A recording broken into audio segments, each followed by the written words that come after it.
नमस्कार। आज हम बात कर रहे हैं ईरान और अमेरिका के बीच बढ़ते तनाव की। हाल में जो अमेरिकी हवाई हमले हुए और फिर ईरान ने जो जवाब दिया, उसने पूरे मिडल ईस्ट में एक तरह से खलबली मचा दी है। तो आज हम इन्हीं घटनाओं को थोड़ा गहराई से देखेंगे। जो भी जानकारी हमारे पास है उसके आधार पर समझने की कोशिश करेंगे कि आखिर ये सब हो क्या रहा है।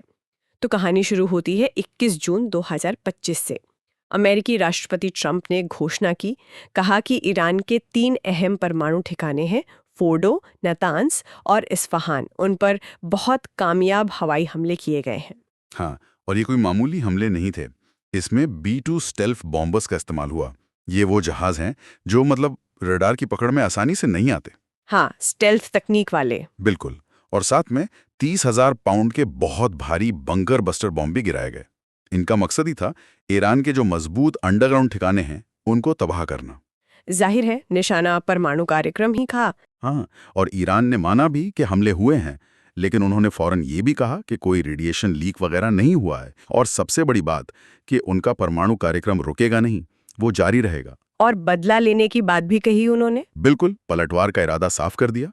ये एक तरह से दुनिया को और शायद अपने लोगों को भी दिखाने की कोशिश थी कि हम झुके नहीं हैं। लेकिन ईरान सिर्फ बोला नहीं, उन्होंने कार्रवाई भी की। और निशाना कौन बना? इजराइल। हाँ, 13 जून को हमलों के कुछ दिन बाद ही करीब 150 से 200 मिसाइलें और ड्रोन दाग दिए इजराइल पर। काफी बड़ा हमला था ये तो। बहुत बड़ा। और इसमें कम से कम 22 लोग घायल भी हुए। और बात यहीं खत्म नहीं हुई। 19 जून को तो एक अस्पताल पर हमला हुआ, बीरशेबा का सोरोका मेडिकल सेंटर। हाँ, ये बहुत गंभीर बात है। अस्पताल पर हमला, इसमें भी लोग घायल हुए। और खबरें तो ये भी थीं कि किसी केमिकल रिसाव की वजह से अस्पताल खाली करवाना पड़ा। उफ, अस्पताल पर हमला तो ये चीजों को बहुत ज्यादा बिगाड़ देता है। बिल्कुल, इसने स्थिति को और गंभीर बना दिया।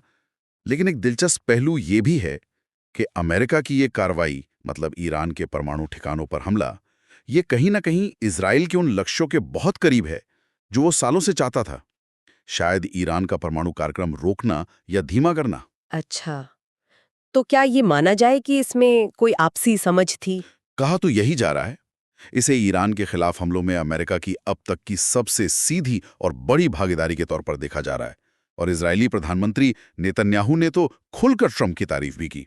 इसे निर्णायक कदम बताया। तो ये दिखाता है कि पर्दे के पीछे काफी कुछ चल रहा होगा। पर इस सब का नतीजा क्या निकल रहा है? तनाव तो आसमान छू रहा होगा पूरे क्षेत्र में। बिल्कुल, पूरा इलाका जैसे बारूद के ढेर पर बैठा है। ईरान से जुड़े जो गुट हैं, जैसे यमन में हूती हैं, हाँ, वो भी काफी सक्रिय हैं।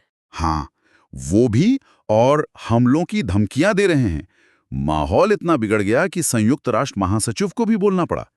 उन्होंने कहा कि भाई बातचीत करो, कूटनीति अपनाओ, वरना ये लड़ाई कहीं और बढ़ ना जाए। और इसका असर सिर्फ मिडल ईस्ट में ही नहीं है, अमेरिका के अंदर भी इस पर काफी बहस छिड़ी है। हाँ, वहां भी राजनीति गर्म है। रिपब्लिकन पार्टी तो ज्यादातर ट्रंप के फैसले के साथ खड़ी दिख रही है। लेकिन डेमोक्रेट्स काफी चिंतित हैं। वो वॉर पावर्स एक्ट का जिक्र कर रहे हैं। अच्छा, ये वॉर पावर्स एक्ट क्या है, थोड़ा समझाएंगे? हाँ, ये एक अमेरिकी कानून है जो कहता है कि राष्ट्रपति अपनी मर्जी से बिना कांग्रेस की मंजूरी के लंबे समय तक इस तरह की बड़ी सैन्य कार्रवाई नहीं कर सकते। तो ये सिर्फ बयानबाजी नहीं, ये राष्ट्रपति की शक्तियों पर एक बुनियादी सवाल है। तो अगर हम सारी बातों को समेटें तो तस्वीर ये बनती है कि अमेरिका ने ईरान के परमाणु कार्यक्रम को एक बड़ा झटका दिया है, इसमें शक नहीं। हाँ, नुकसान तो पहुंचाया है। फिर ईरान ने पलटवार किया और इस बार निशाना सिर्फ फौजी ठिकाने नहीं थे, बल्कि नागरिक ठिकाने, यहाँ तक कि अस्पताल भी, जिससे मामला और पेचीदा हो गया। इजराइल को शायद फौरी तौर पर लगे कि उसका मकसद पूरा हुआ, लेकिन अब पूरा इलाका एक बड़ी जंग के कगार पर खड़ा दिख रहा है। बिल्कुल सही कहा आपने। ये घटनाएं एक के बाद एक स्थिति को और खतरनाक बना रहे हैं। अब डिप्लोमेसी कूटनीति और अंतर्राष्ट्रीय निगरानी की जरूरत पहले से कहीं ज्यादा है, ताकि ये टकराव और ना बढ़े, वरना हालात काबू से बाहर हो सकते हैं। और आखिर में एक सवाल सबके सोचने के लिए छोड़ जाते हैं।